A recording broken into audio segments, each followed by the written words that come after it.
Hey, what is up? Welcome to this episode of the Entrepreneur to Entrepreneur podcast. As always, I'm your host, Brian Lofermento, and I know here at the beginning of 2026, everybody's wondering what's going to happen with AI this year. And when we talk about AI, a lot of people are talking about the emergence of vibe coding, how anybody can literally create anything these days. And so people are speculating, is that going to kill programmers? Is it going to launch a bunch of unsafe apps and web apps into the world? Well, there's a lot to be said there, and that's why I'm so excited for all of us to learn from today's guest, because he is living proof of a very exciting tomorrow where it's not the end of programmers, and in fact, if we leverage programmers and talented minds in the right way, not only does it create this incredible global marketplace of interconnected labor that's really uplifting the products that we see in the universe, but also it is creating safe, sound, fundamental apps that are great for all of us as consumers. So I'm really excited to introduce you to today's guest and fellow entrepreneur. His name is Andrew Stabeno. Andrew is a business-minded developer nomad with a specific desire to bring jobs to the tech sector of the Middle East. He's originally from Dallas, Texas, but he has lived 16 years in other countries. He has 7 children ranging from 3 all the way up to 19, and he's got such an interesting background with his global perspective on things. Of course, he's a brilliant developer in so many different ways and really understands the business implications of how do we successfully launch things into the world? How do we make sure they're safe? How do we tap into that talent, that global talent pool? I'm so excited to learn from him. So I'm not going to say anything else. Let's dive straight into my interview with Andrew Stabeno.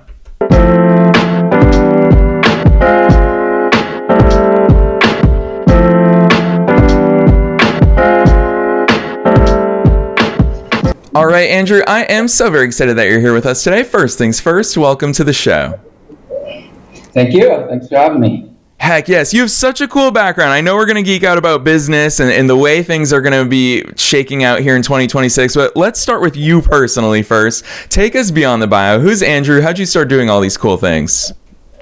Yeah, well, I have a background in IT. Actually, like even just family-wise, my dad was in IT. You know, he's in his 80s now, but he's not, your typical guy who, is afraid to use an iPhone. He's taught me a lot just growing up.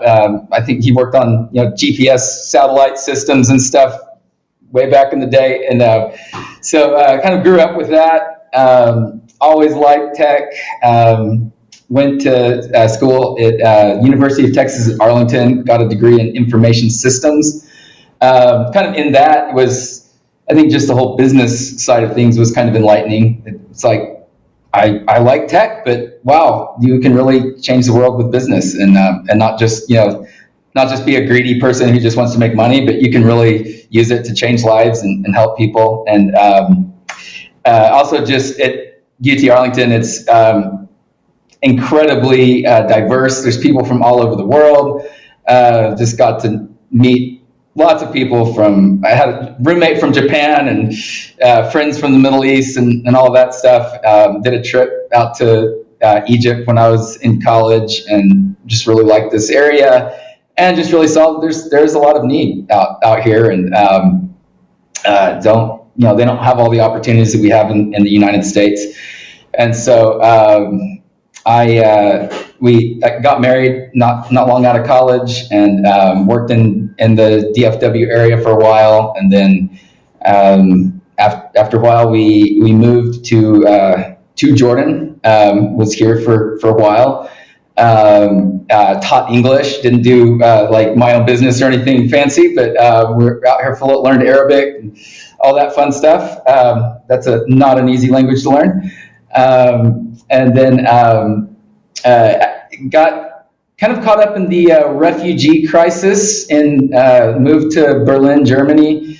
Just tried for a little bit just to see how we could kind of help people who are trying to, just help all these displaced people. And just really enjoyed that. And then after that, we were in the United Arab Emirates for a little bit and got a little bit more into business, doing some kind of digital marketing stuff. But really, I have passion for tech and kind of getting deeper into that. So kind of relearned some programming and all this kind of stuff, got more deep into that. And then we moved to Amman, Jordan, back to Jordan. So it's great. This is definitely feel like this is home in a lot of ways. But we came back and I started a software development agency. It's called Mount Sear Tech. And I have not a whole lot of clients right now, but enough to keep us busy. And just kind of learning a lot doing that. But we are kind of launching a couple of products of our own. So that's exciting. And it definitely different world. You're talking about AI, and I think the industry right now is in a lot of flux. I think it is kind of a challenging period. I don't think programming is going to go away. I think that we definitely need programmers. I mean, people still hire people to make WordPress websites for them. So I don't think your average business person is going to be able to get AI to build a fully functional web app for them, and without having some tech expertise to kind of help along the way. I think it is going to be, instead of needing 20 programmers, you might need 2, but it just means you can build more stuff and in a shorter amount of time. So yeah. Yeah, I really appreciate that overview, Andrew, for so many reasons. I'm going to call out that what I really love is clearly your background is rooted in tech, but multiple times just in that overview, you talked about the equal emphasis. It sounds like to me, the equal emphasis on understanding it's not tech for tech's sake. It's also business. Like business is the vehicle that can drive society forward. And obviously I'm preaching to the choir. We're in front of an entrepreneurial audience today, but it creates jobs. It creates opportunities. It deepens our own skill development. I've learned so much about myself through entrepreneurship. And I think that there's so many powerful lessons in there, but you called out the elephant in the room. And that's why we've been so excited to have you on so early on in the new year. Is everybody is creating this narrative where some people, Andrew, might roll their eyes and say, you're starting a programming and a developing agency at this time when vibe coding is more accessible now than ever before. And obviously the Googles of the world, we see their ads on TV where you can vibe code any app in 10 minutes. I've got a fully functional app. Functional, yes, as defined by certain mechanisms. But Andrew, talk to us about the realities of where we are with vibe coding and why it doesn't quite get us to the finish line. What's missing there that programmers such as yourself, agencies such as yourself can fill in a lot of those gaps? Yeah, I mean, I see. I've done a lot of vibe coding myself. Definitely learned not vibe coding, but I think really what it comes down to is, if you're an accountant, are you going to just write everything out on a pen and paper with, in a ledger, or are you going to use QuickBooks? And QuickBooks definitely makes it easier and faster. But you still also, I still need an accountant to look over my QuickBooks to make sure I did it right. Yeah, I'm not perfect. I'm not an accountant. And so, it might mean that it takes less time and it's easier. I think that's the way that, vibe coding is, you can get some stuff out there. AI can put some amazing stuff out there. It can also make some really bad mistakes. It can also act as a yes man, and it'll just do exactly what you tell it to, even though you shouldn't tell it to do that. It'll just make you happy. And so I've seen this with stuff that I've done, looking back over the code and looking, oh my gosh, why in the world did it do that? And it, created this thing in 2 different places. And now if I edit this over here, it doesn't edit the other side. And we have discrepancies in the code. And, so and it's getting better. I think that, it needs somebody to look at it. I think, you can have AI probably type out legal documents for you, but are you going to not need a lawyer anymore? What is the, whatever it made, how is the security? Is it open to breach? Could you get, a bunch of credit card information stolen because you told it to store some credit cards in plain text because you didn't know any better, and it said, sure, I can do that. It didn't say you shouldn't. So there's definitely a lot of things out there that we still need professional programmers to do. But I mean, the reality is you could definitely get product moved a lot faster with vibe coding. I think having good engineers that understand the architecture, what products are you going, like what tech stack are you going to use? Are you going to, just let the AI model choose what tech stack? Are you going to like engineer it? Do you want microservices? Do you want to, all sorts of different things that you still have to kind of understand tech to really make a good product. Andrew, what I really hear in the way you talk about this, it's spoiler alert for all listeners. This is why our pre-production team was so excited to reach out to you to invite you onto the show, is that in a world where everyone is wondering what's that direction, it's so cool for me to hear your perspective as a programmer, as a developer, because what I'm actually hearing is more opportunities for people in your shoes, for more opportunities for us as business owners, non-techies. I'm lumping myself in on the other side of the table from you, non-techies, to actually create more. And there's something I saw your messaging and your positioning and your belief in the world is that this is actually going to mean creation of more software and maybe less mass appeal apps or software companies as well, SaaS companies that we all have a million subscriptions to. And you called out QuickBooks, for example. And it's so funny because just yesterday I was in a conversation with someone who owns a financial services firm, and he indicated to me, he's like, yeah, all of our clients, they hate paying QuickBooks. QuickBooks is not cheap, by the way, these days. Blows my mind how much they continue to increase their prices. And he said, we're looking to develop something in-house that we can make that available to our clients. Talk to us about that future, because it is such an interesting dynamic about these SaaS companies that we've all had these long subscriptions towards versus now we are more empowered. Now we can actually build something that fits our unique needs. What's that future look like, Andrew?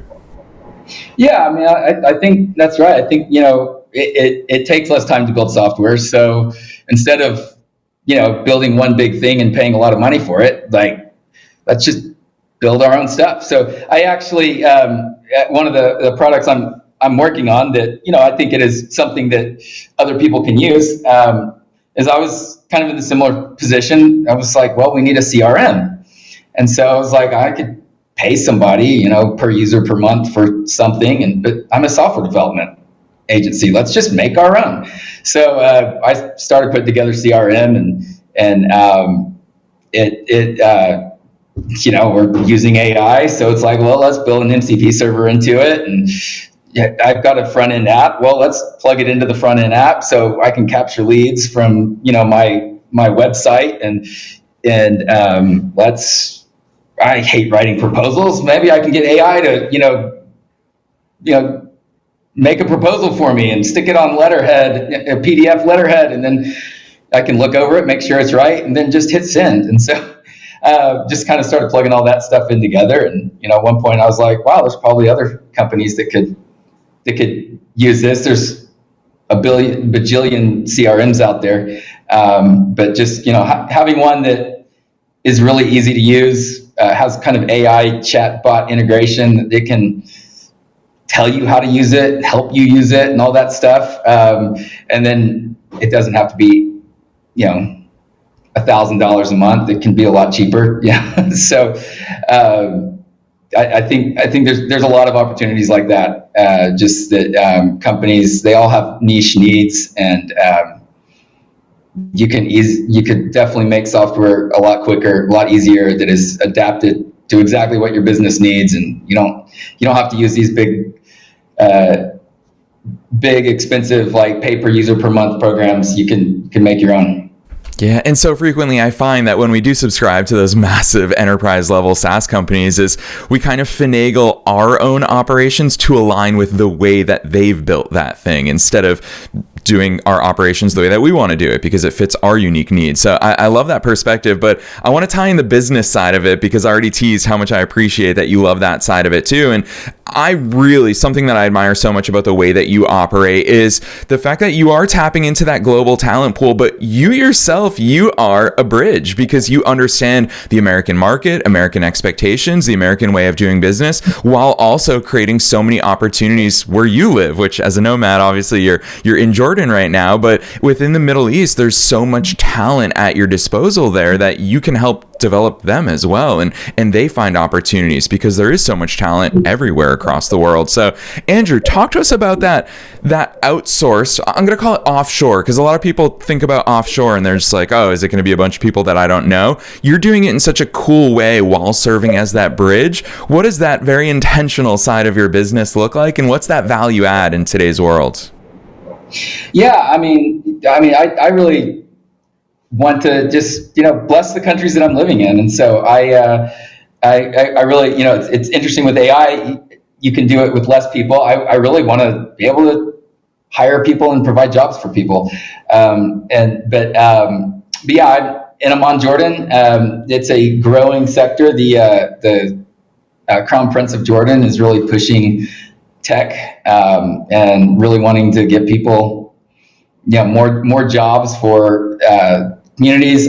So one of my employees right now, she's actually got a degree in civil engineering, but was having a hard time finding a job in that. So she went to a school. It's called Orange Code Academy, and it's a school kind of started by a phone company that has a lot of big IT department, and they are given money by the government to give free education to people learning like a lot of MERN stack and just some other technologies.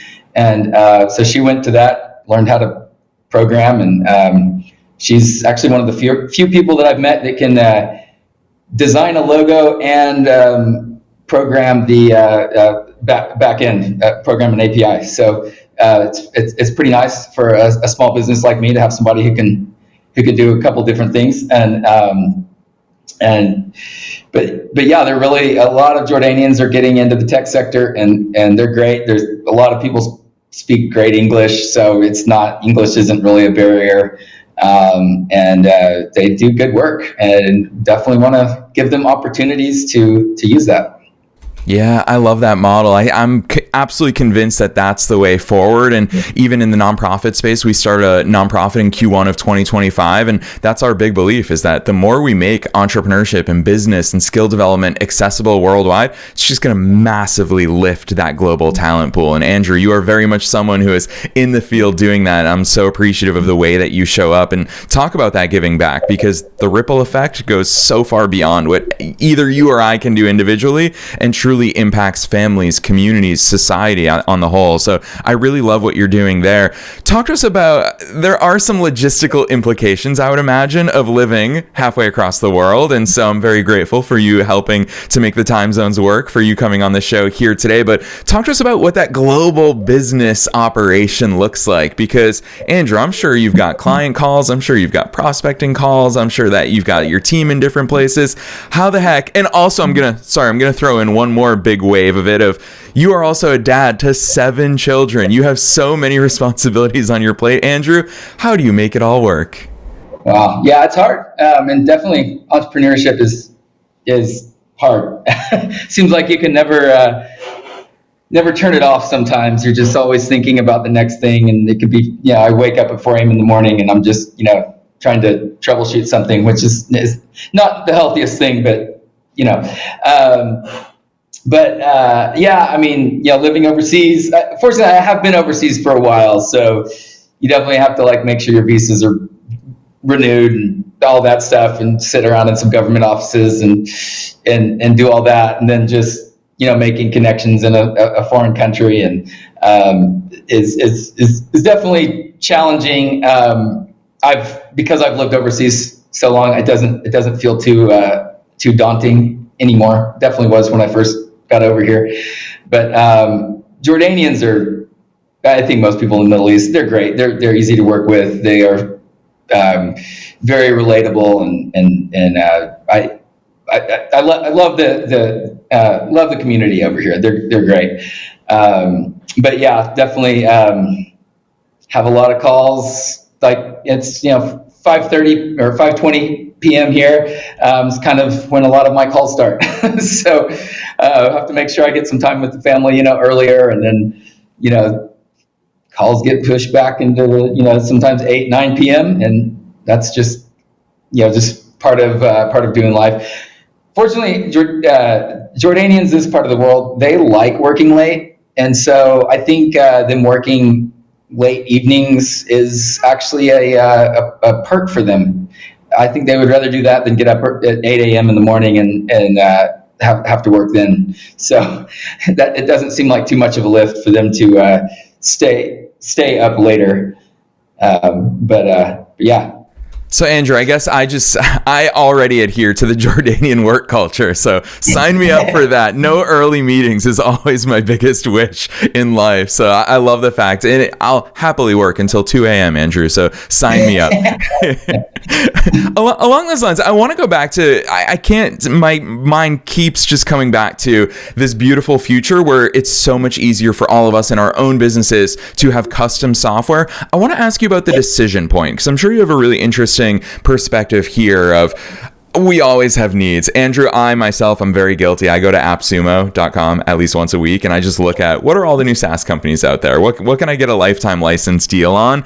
And of course, a lot of them are just starting out. And so some of those softwares are brilliant. Some of them don't necessarily last a year, but it always makes my mind wander about, oh my gosh, I didn't even think of a software that could solve this niche problem. For example, I just bought a software that will custom create landing pages. Let's say I'm emailing back and forth with a prospect. It will custom create, obviously using AI. It'll put their logo on the landing page. It'll align it with all the things that we do inside of my companies, and it'll be completely catered to them. I paid money for that software. I'm sure your developer mind goes to, Brian, we could have whipped that up so easily. But what is that decision point? When should we as business owners say and realize, oh, custom software is attainable here, and this is something I should explore, versus, if it's a simple need or a complex need, I'm not sure. What are the best use cases for building a custom one?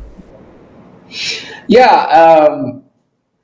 I think, when you start, if you're using, it definitely is challenging, and it's cheaper than it was. It's still expensive. I think if you're constantly running into problems with a SaaS product that just it seems like it's fitting that square peg into a round hole or something, and it's just not quite working out, then I think that's definitely a point to start thinking, okay, I wonder if I can do this, if this is gonna if ROI is gonna be beneficial. I mean, the other thing is I understand this, the SaaS stuff. I'm like, as a software developer, I'm looking at Linear and Slack and, all of these different things. And then you kind of have to look, put them all together and build, API calls to integrate into each other, connect them to make them work and all that kind of stuff. And, before you know, it's like, man, you put about as much time into making all these software packages that you're paying per user per month. And I mean, thousands of dollars a month to you could have almost built your own with AI at this point. So I think that there's definitely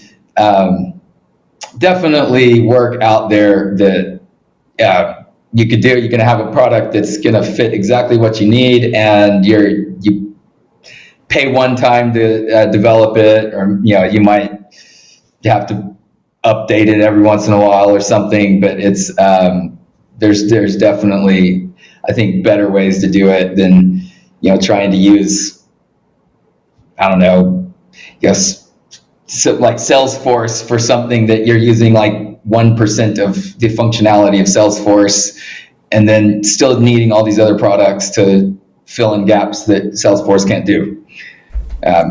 That's going to be a real pain point that listeners are going to deeply, you're just scratching that itch for all of us with those statements, Andrew. But it makes me want to ask you this. I always think about that Henry Ford quote where he once said, if I would have asked my customers what they wanted, they would have said a faster horse. And I think about in this current AI world, here I am talking to you and thinking about all my unique business workflows and team needs and communication and all the things that we do behind the scenes.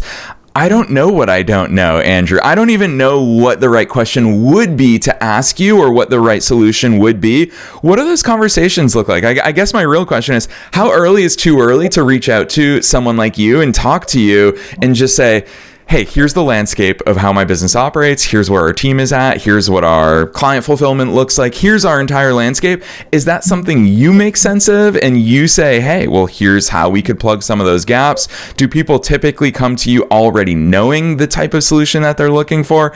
How the heck does that work in the world of custom software? Yeah, I mean, some people, they definitely know what they want. I mean, larger companies, I think they have, maybe even just a small piece that they want somebody to build. But I think, for a small bit, I don't think anything is too early. I mean, if anything, they can, start asking some questions and it'd be like, well, I can build this, but there's this other product that you could also use that might fill that gap in quicker. But I think, consultation call with somebody and just being like, this is my business, this is what I would like to do, and these are the pain points. And it could be that we get software built for you in a month or so, or less with some of the AI tools that we have. But it's there's definitely a lot of stuff that could be streamlined and made better. All right, along those lines, I know that's going to perk up a lot of listener ears as well, hearing the month. And I know that no two projects are the same, of course, and everything when we talk custom software. Keyword is custom there, and so it really can depend. But along those lines, Andrew, what are the steps to that? Because I find in my past life as strictly a marketer, I used to have a marketing agency in the early 2010s, and all too often people think, oh, if I launch a marketing campaign, that's it. Like there's a binary point where I am finished. And of course, marketing, like most things in life, it's never finished. It's an iterative process. So what does that project process and timeline look like from kickoff? Yeah, I mean, I think it's you have a need, you have a pain point, you have some, or a desire or a wish or something. You contact us. We will kind of walk through it, get like a proposal, get a timeline of depending on what it is and how much effort it's going to cost, going to take and all that stuff, and then we get to work on it. We push it out. I generally steer away from at the beginning putting it on a cloud too early, just because you get kind of locked into a provider. So I'd rather, unless somebody's like, I just love AWS, just stick it on AWS, we can do that. But get something going. We'll get kind of a MVP product out, and then start using it. We'll have some different environments. You can have a test environment and make sure it's working right. Everything looks good. Knock out as many kinks as you can. There's always going to be bugs, regardless of whatever you do. And then kind of push that out. And then there's kind of, a monthly maintenance, or, something like one of my clients, I mean, they're constantly adding new things. I mean, they just kind of have us on retainer, and we do a certain amount per month or per week of just software development, and it's been an ongoing thing for several years. Or if it's like, well, I've got 90% of everything that I want, you can kind of stop development, just do like a maintenance and keep it just kind of working well. And then if you're like, man, we just need to add these other features, then we'll make those features, build those in, and change the data model around if we need to, or add different buttons or whatever it is. Yeah, I love that. You answered so many more questions that I had right there, Andrew, about maintenance. Of course, that's ongoing. You openly acknowledge every single software, even enterprise level software, always has bugs. It's just the natural thing that happens. And then secondly, that adding on of new features. It's really cool to hear that that's the flexibility that we get when we go the custom route. So really cool to hear the way that you guys work. Andrew, I knew that we'd geek out about all these fun things today, but I'm going to put you on the spot one more time because I knew that time would fly by. And I always squeeze this question in at the end of every episode, and that is, what's your best piece of advice for listeners? Knowing that we're being listened to by both wantrepreneurs and entrepreneurs at all different stages of their own growth journeys, and knowing that you are one of us, you are a fellow entrepreneur, what's that one thing that you want to leave them with today? I mean, I think I would say be adaptable. We have an idea of what we want to do, and I think especially in today's world with tech and stuff, I mean, if you're not adaptable, then, I mean, you could be not even an entrepreneur. You could be 20 years down the line and you could be irrelevant tomorrow. So definitely just be adaptable and be willing to change and move to new things. And I guess that's easy for me to say that I've lived in several different countries, but I think it's true with business. You got to be able to be nimble and look down the road, look at the future, and make adjustments. Yeah, so well said. And it is, I think most good pieces of advice are easier said than done. And so that's the real part of the entrepreneurial journey, is that yes, of course, we know we want to be adaptable, but part of adaptability means pushing ourselves outside of our comfort zone. And Andrew, that's why I so appreciate that side of your life journey up to this point as well, not just your business journey, about the fact that you're always on the go. You've lived in so many different countries. You've been exposed to different cultures, different languages, different ways of doing things. So huge shout out to you. I'm so grateful for you sharing your experiences and your advice with all of our worldwide listeners in over 150 countries. So to all of our Jordanian listeners here, I hope that you're super excited, because I'm pretty sure Andrew is our first guest based in Jordan. So Andrew, huge shout out to you and all the things that you're doing. I also know that listeners are going to be super excited about all the possibilities of custom software and really developing things for their specific business. All of us get to do that. So for listeners who want to find you, even just have a conversation with you, drop some links on us. Where should listeners go from here? Yeah, so my website's mountseertech.com. And then in the next week or so, we're going to be pushing out a product. It's called parsalink.io. That is going to be kind of our, probably could use some bit kind of a website front end with CRM integration, and then maybe eventually we'll be adding on some more kind of ERP tools and things where you can have AI bots schedule like calendar events for you and all different things like that. Yes, and listeners, you already know the drill. We are linking to all of those websites down below in the show notes, no matter where it is that you're tuning into today's episode. So don't worry, if you're on the go, you don't have to remember any of these links. You can check the show notes wherever it is that you're finding this episode, and you can click directly through. We're also linking to Andrew's personal LinkedIn. So if you want to have an amazing entrepreneur in your network and you want to reach out one-on-one, Andrew's very accessible for you there to kickstart that conversation. So do not be shy in reaching out. Most people are shy, but this is the year of taking action in the direction of your dreams. So Andrew, on behalf of myself and all the listeners worldwide, thanks so much for coming on the show today. Thank you.